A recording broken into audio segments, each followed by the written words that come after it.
Welcome to Doors to Hope and Healing, an inside look at foster care and adoption needs in Connecticut. My name is Jacqueline Ford. I have had the honor of working for the department for close to 30 years, and although I may be familiar with many of the topics I bring to you, I have invited experts in those fields to help dispel the myths and misconceptions that often act as barriers. Join us as we open our doors to an inside look at the Department of Children and Families. John, hello. Thank you so much for joining me on this set to Doors to Hope and Healing. Thanks, Jackie. It's nice seeing you. Yeah, it's wonderful to have you here. So I invited you for a few different reasons. The most important, of course, is just to celebrate you and the decades of work, which probably isn't work. We were talking before we went on about a calling, and I think that foster care and adopting a child in the state welfare system is a calling, a child welfare system. So I wanted to celebrate the years that you have put into the children that you've cared for. Also wanted to celebrate it being Pride Month, as well as Father's Day is coming up. Yes. So we want to talk about all of those things. So this is the trifecta. It is the trifecta. It really is. And it's so great to be here live on the set and not behind a virtual screen. Yeah. So tell the viewers a little bit about yourself. A little bit about myself. Well, my husband and I, Brian, started the foster care procedure, I guess, about 34 years ago. Mm-hmm. And 34 years ago, gay people to adopt was not really the in thing. Mm-hmm. So we were lucky enough to meet certain social workers through the course of our progress through the system, and they supported us all through. And this, again, we're going back 33 years. Mm-hmm. There was an agency in Hartford that we worked with, and of course, once DCF got to know us, they would, encourage us, not all, mm-hmm. not all, but the ones that we were getting involved with. And through the whole process, we learned my husband and I learned how and what we needed to do to prepare mm-hmm. for any child coming home. Now, we were not looking for babies. We were not looking for, toddlers. We were looking, because at the time we had our own business, so we were looking for children in the schools. Mm-hmm. And it took about 3 years for DCF and for the agency we were working with to really feel confident in putting a child with us. There was another child that was presented to us that fell through mm-hmm. Due to a homophobic social worker or a counselor. So we never got him, and unfortunately he fell through the system. Mm-hmm. Never got adopted. He would have been able to have a home, but he didn't. But we were lucky enough, after 3 years, to have an angel from DCF up in the state of Maine. Wow. And they contacted us through the mail, mm-hmm. and they had a 12-year-old boy for us, and that was 30 years ago. Wow. And so DCF always told us, and this agency told us, we will never hand you a child. You will have to visit, you'll have mm-hmm. to put in the time, you'll have to get together, and mm-hmm. that was a lie, because what they basically did was Brian and I drove up to Maine, where you could spit to Canada, and they literally handed him to us and said, we'll see you in a week. And so that's where our oldest son, Carl, came from. And he was 12, and he's now 40. So if we go back to your journey, so mm-hmm. when you and Brian first decided that you wanted to be dads, did you explore other options for parenthood, or did you know that you wanted to help a child that was in need and you went directly to to the child welfare system. Yeah, we did not. We did not, go through any other process. It happened to be a woman that was working for us, who said, did you ever think of adopting? Because obviously neither one of us could give birth. And so, so we said, what is that? Adoption. And so she did the investigating for us and came up with this one agency in Hartford. And we went. She came with us, and that was the beginning. We did not go through like in vitro, which is all very popular now. In vitro or even adoption out of the state, out of the country. We didn't do that. So it really was probably the easiest way for us to get a child. Now, why did we do that? It really is a very simple answer. We wanted kids. You wanted to be a parent. Yeah, we met. We bought a house. We had a business.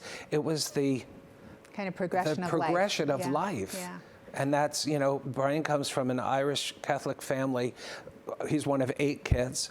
I come from an Italian Catholic family where it's just my brother and I, but I have 12 cousins, 10 cousins. And so we were always around large families. Right. And then we started with adopting because we just wanted to be parents. I never had a father. My father was killed in a plane crash when I was 8. And he left my brother and I before I was born. So I never had one, but I had a grandfather who was probably the best kind of father you could have. And I just felt that that's who I wanted to be, and I wanted to be able to do that for a child. Those were our expectations. Brian had the same thing, although his father was amazing. But that's what our expectations were. We wanted to be parents, and that's why we started. And I think that's why it's so important for you to be on our show today, so that the viewers who are listening, who may really be uncomfortable about, can I be accepted as a foster or adoptive parent for the Department of Children and Families? Can I be considered? We want all of our viewers to know that we're very inclusive, and as long as you have the love to give and you can meet our regulations and our requirements, we welcome heterosexuals, gay, lesbian families to come forward, even parents that have never parented a child. So going back in your story for our viewers, just to clarify, so if I understand correctly, you were licensed in Connecticut, and then because you were licensed for adoption, you could be considered for children in other states, which is still the way it is now. So for families in Connecticut that are licensed to be adoptive parents through a network, you can be considered for other states of children. So through an interstate compact agreement with the state of Maine, you received your first placement. And then it was finalized, and he lived happily ever after. Well, I won't say that, but yeah. Well, the funny thing is that, he was home 2 years, and then the state called us, and they said they had another little boy, if we would be interested. So we went and we met him. And 2 years later, they called us again. 2 years later, they called us again. And through all of this, we just kept taking in these children. And they weren't related. They weren't siblings. No siblings. And no blood relation anyway. They're siblings, but not blood. And then it was 4 years later where we then had got another call. And we have 4 boys and then our girl. And our youngest is now 22. She was 5 when she came home. She's 22. She'll be 23 this year. And they all grew up. They all moved out. I have grandchildren. And my husband and I was sitting in the house one day, and with my job, I hear a lot about children. With my job, I work with DCF, as you know, because I work with you. And I started hearing stories about LGBTQ kids. They're coming out younger. They're not being heard by their parents. They're not being respected. They end up running away, or they end up being beaten into submission, or they hurt themselves, suicide. And so listening to all of that, my husband and I was talking one night with him, and I said, you know, here we are in this house. We have, you know, 3 other bedrooms. We're not selling the house. What would you think of taking in another foster child? Not adopt, but another foster child. And he said, sure. So we started the process all over again 16 years later. I was just going to ask, so you waited 16 years. 16 years. So it really does stand true that it's a calling. It's in your blood to want to help. I call it a disease. No, sir. And it's funny because I have this conversation with other foster families. It is a calling. It is a desire to help. And a lot of these children that we had were not the average child. Most of them were beaten or starved, sexually abused, neglected. And so we had to break them of those habits that they had and retrain them again. So it's not like your own child where you raised from birth. So if they're screwed up, it's your fault. Right. It's the trauma they've experienced prior to coming into your home. And some of the trauma that our children feel, and I say our children, not just the ones that I raised, but the ones that are under the DCF care or other agencies. These are beautiful, beautiful young people who are brilliant and talented, and will have that if you give them that opportunity to not have to worry about, is somebody going to beat them up, or is somebody going to sexually assault them, or is somebody not going to feed them. But you give them that opportunity to have them come into your home, and they'll cause hell. They will. But you go beyond that. And when you go beyond that, you see this incredible, young, brilliant person who you are going to mold into being that brilliant, amazing person. Because now they can be fed. They don't have to worry about where they're going to sleep. They don't have to worry about if they're going to get up in the morning or have somebody attack them at night. So it's an amazing feeling. So yes, it's a calling. And I think that, you know, for anybody who's listening and is thinking about, you know, do I want to foster or do I want to adopt? Of course, with our department, our goal is always reunification whenever it's safely possible. And I, you know, agree with you. When the children who have expressed such fear and experience this level of trauma come into your home, they have to feel safe to be able to accept even who they are as a person. And it sounds like, and how I have gotten to know you, that's the environment that you've created in your home, a safe and honest environment, and you're a huge advocate. You know, you speak up. You know, you get the work done, and it's not always easy. You know, a state system is not always easy to navigate. Very true. But there are, you know, plenty of people and supports within the agency that are, you know, looking out for the best needs of the children. So when you talk about the level of care that your children have needed when they came into your home, you were licensed by a therapeutic foster care agency, correct? Yes. So the children in the TFCs, as we refer to them, have a higher level of need for care because of the trauma that they've endured. Yes. So when they can't you know, really make it or do well in that traditional foster care setting, we look for a therapeutic foster home, which is what the children that you've adopted, and I know you're fostering now, have come through that system. Correct. And they're all DCF kids. You know, all the children that are in care are DCF kids, and we try to place them into the best home environment, which is what you're saying. So, you know, when you think back to all those years, and I've read some articles about you over the last, you know, 30 years, 100 right? years. 30 years. You know, you really, you know, broke those barriers to becoming licensed gay dads. I mean, that was something that, you know, like you said, you had people that didn't agree with it. You know, they didn't leave their biases at the door. They carried that in through the work. Right. And I have been with DCF for almost 30 years, and I have seen a huge transition of our agency in being inclusive and being open and leaving those biases at the door, or you know, understanding what our own biases may be and accepting that people are different and have different needs, but yet they can all still love a child with a depth of love that these kids need. We had a situation, this was right before our daughter, and we went to, we had a meeting with the organization that we were affiliated with at the time, and a woman came up to us and said, I would never place a child with a gay couple, with a gay person. And so I said to her, could you sit down for a second? So she sat down, and I said, I want to ask you a question. If you had the opportunity where you have to place a child, and you have two sets of parents, one you know is a gay couple who have, you know, a fairly decent home, you know, decent income, you know, wanting this child, and then you have another family that is looking at this child as, you know, somebody that they're just going to pull in to the home, and then you find out that they drink a lot.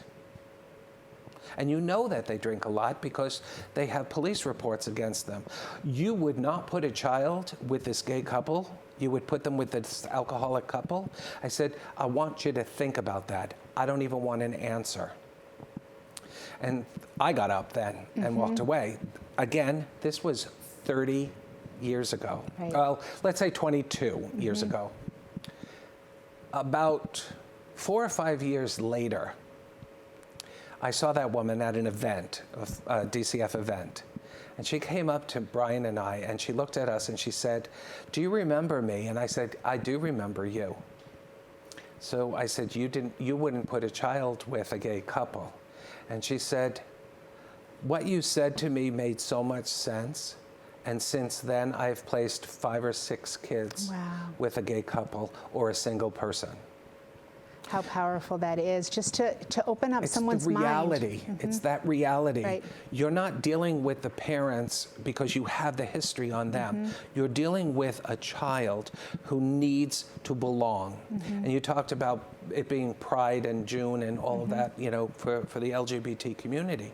The LGBT community has always desired to belong. We all search to belong. Some of us have been thrown out by our families because of being a gay person, or a lesbian, or transgender, or bisexual. When you have that opportunity to take in a child because nobody wants them, including a gay person, you're giving them a future.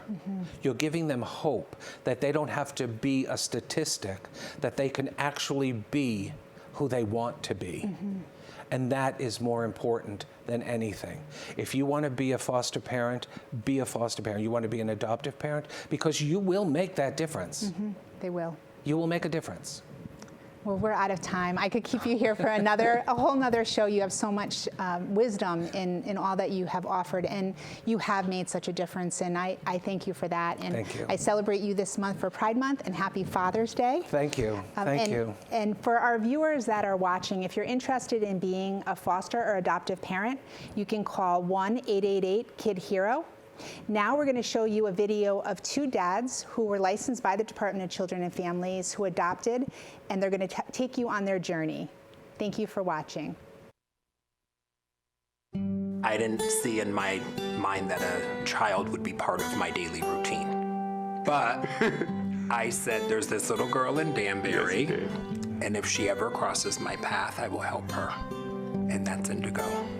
She definitely changes the way you see yourself, the way you converse with other people, the way you even treat yourself. I never really put being gay and being a parent together. A small part of who I am is that I'm a gay man, and it's okay with me, and I'm happy with that. It's who I am. It's not all about me, but it's also bringing me out of a shell that I was keeping myself in. What's really, really important is that you have two parents and we both love you and care for you. She's given everything in my life purpose because I'm not just living for me.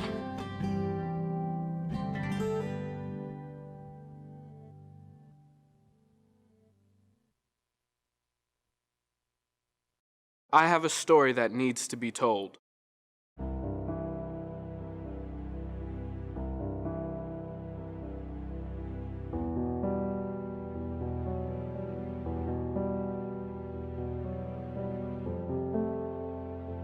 Before I was placed in foster care, I learned through actions and inactions of others.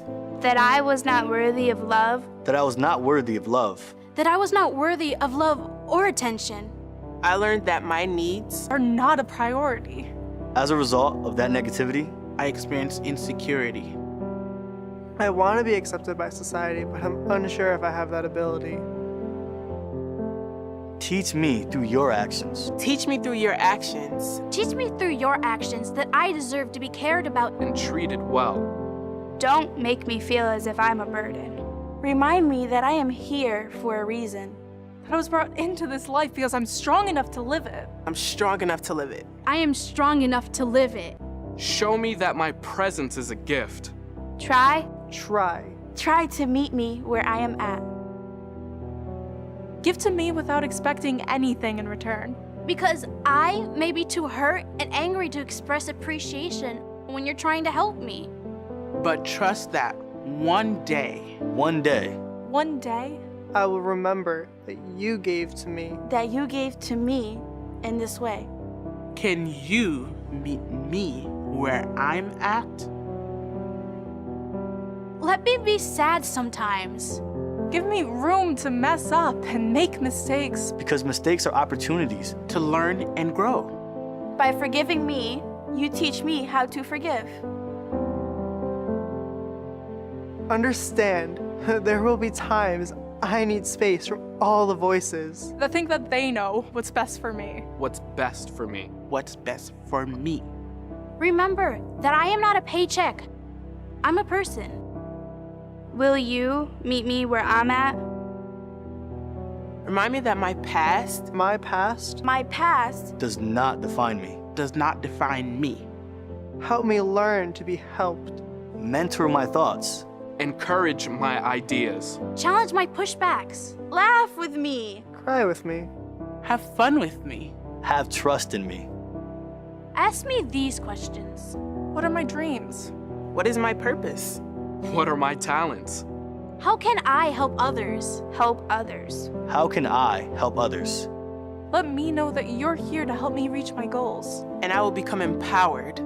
But first, But first, you have to meet me where I'm at.